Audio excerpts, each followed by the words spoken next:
张鹏鹏，你过来。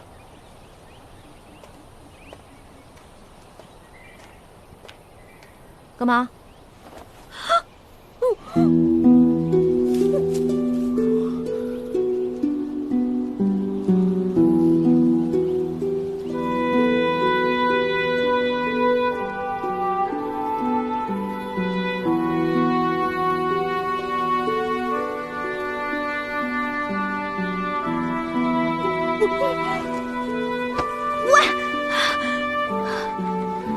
你想做戏给别人看，你可以借位嘛，干嘛来真的？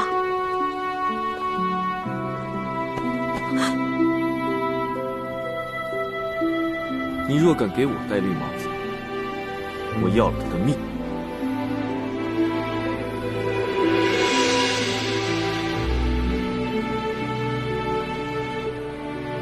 齐胜啊，齐胜，我和九王在河里已经抱过了，人工呼吸也做过了。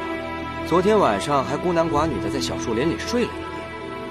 我看不只是绿帽子的问题，你这脑袋都冒绿光了。你看看我，既没贼心，也没贼胆，你尽管放宽了心。给我搜！转！你们几个去那边转！快！不知这次来的是敌是友？快！何不赌一把？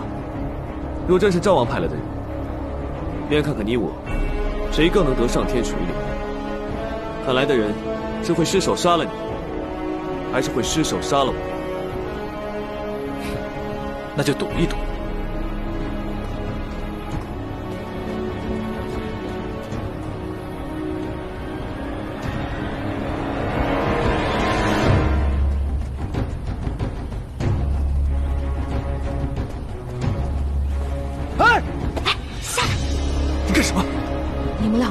无论谁死了，只要赵王当了皇帝，拿下就得生灵涂炭，民不聊生。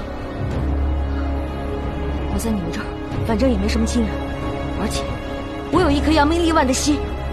这个英雄，让我来，也不枉我虚度了此生。婆婆，婆婆，你们这帮赵王的狗腿子们，居然还搞起刺杀来了！你们回去告诉他，他没有那个 IQ。啊！鹏鹏，赵鹏鹏！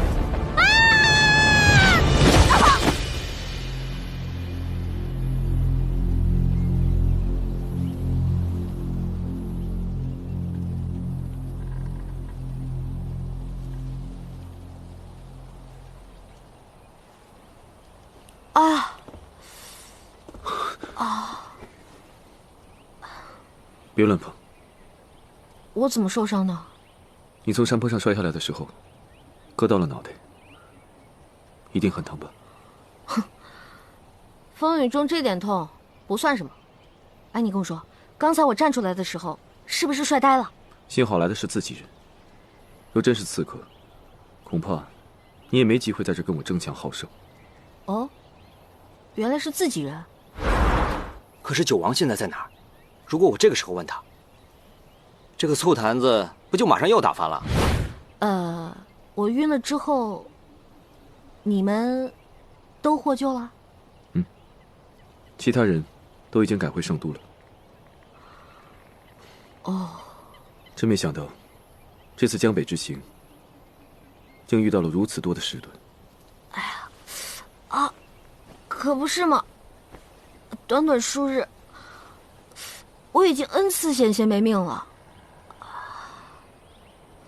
你果真知道，那天杀你的人是谁派的？我知道是。他这摆明是在试探我。我如果知道是他，他还不把我杀人灭口吗？我知道是谁才怪呢。无论如何，只要你现在没事就好。殿下，急报！你先在这里等着，没我的吩咐，先不要出去。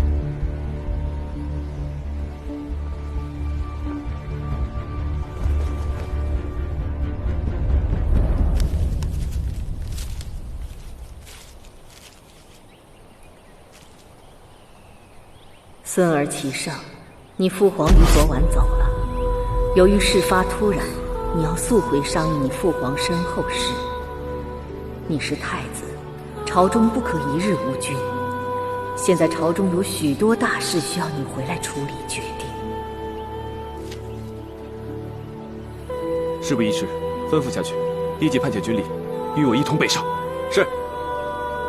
事发突然，圣都那边形势严峻，十分危险。在我没有十足的胜算之前，不能让太子妃和我一起冒这个险。这里背靠江北大营，江北的水军都是我的亲信，是极为安全之地。你再去找几个信得过的侍卫和下人，留在这里伺候娘娘。是，殿下。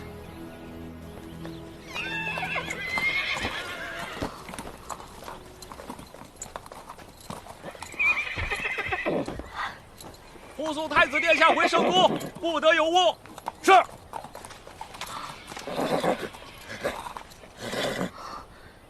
到底什么情况，让齐胜这么着急回圣都？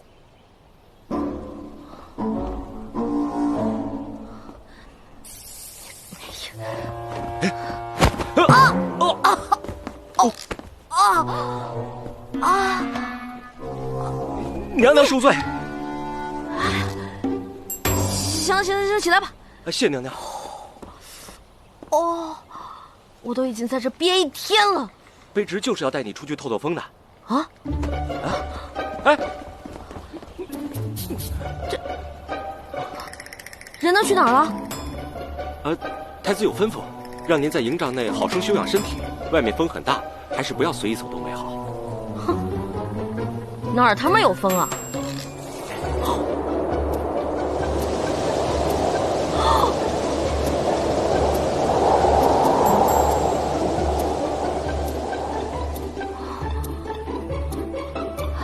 太子去哪儿了？把他给我叫回来，我有事找他。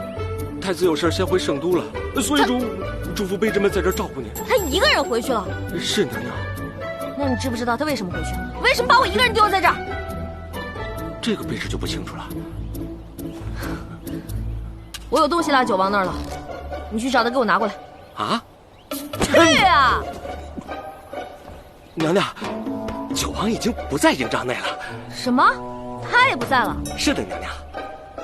那这儿他妈还有谁啊？这儿还有几个侍卫和丫鬟供您差遣。